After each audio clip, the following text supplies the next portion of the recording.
Hello everyone.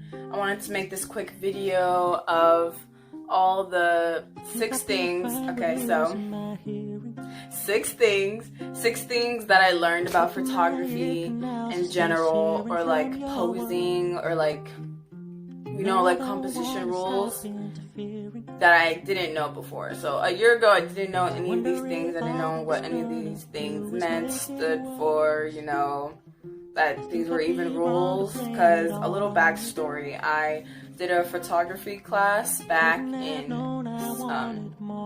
my senior year of high school, and I just did it just for an art credit, and I did it online. So the class was okay, but it wasn't as what I expected to be. So I had to buy an actual camera like this one. This one is the Canon EOS 4000D, and then it's the 18 to 55 millimeter lens, and it's a good lens to start out with for a beginner amateur photographer like me. So this camera's alright, but I obviously want to upgrade because I feel like this is just too, I feel like I need a little bit more of a challenge, and I want to practice my skills on something new rather than something old. But everyone has different opinions about that. So so let's get started, because why not? Okay, so one of the first things that I didn't know and that I learned in the course, and now again while refreshing my memory over these past couple weeks, was that the shutter speed on your camera is TV. And I didn't know what TV even stood for, but TV stands for time value, and I didn't know that. I was just like, oh, TV means shutter speed. I automatically already knew that in my head. So I was like, okay, that's cool. And the AV button, the AV right there, I don't know if you, the AV means aperture value. So I didn't know that either. And the aperture value just that's what gives you the blurriness in the background of the photos, or if you want the background sharp. So it's kind of like the depth of field thing. So yeah, and the ISO, well, there's not an ISO button on here, but if I turn the camera on, you'll be able to see. So the ISO right here is 100. You can see that? It's 100, and that means that, okay, the ISO is the sensitivity to light. So if you turn the ISO, let me just get to the ISO. If you get to the ISO right here, and then you turn it up, the image quality, the live view right here, it's going to go more, it's gonna be brighter, way brighter. But you wanna, in most cases, keep the ISO down to 100. The third thing that I learned, I'm looking at my list right now. That's the third thing that I learned, is that the ISO, when the ISO is 100, it's the best image quality. So you don't want to try to go too overboard with the ISO, and if you do, then you might not be able to underexpose the photo in post-production later on. So yes. The next thing that I learned is that in photography, everything is supposed to create long lines. And I really didn't know what this meant by that. I really didn't know what that meant by that. So, oh, by the way, if you were wondering, my aperture goes all the way to only 5.6.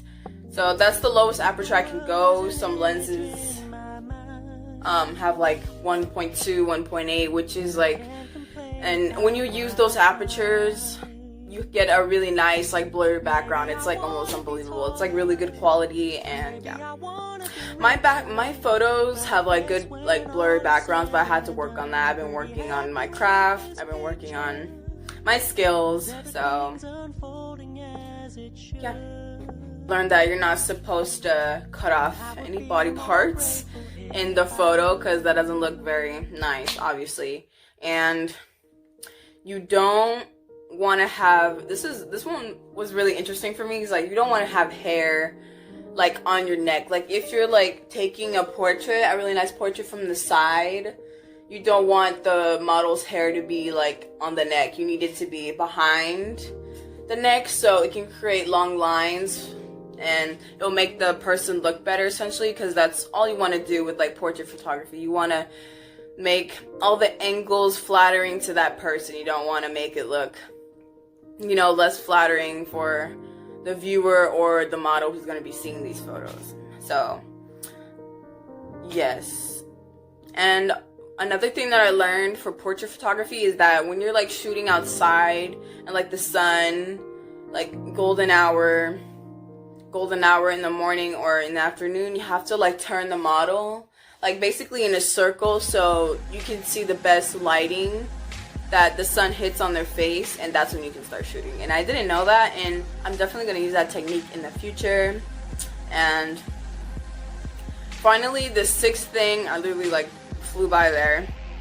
The sixth thing that I learned, I've obviously learned way more, but I wanted to keep this video short as possible. So the sixth thing that I learned is the rule of thirds, and it's like a composition rule.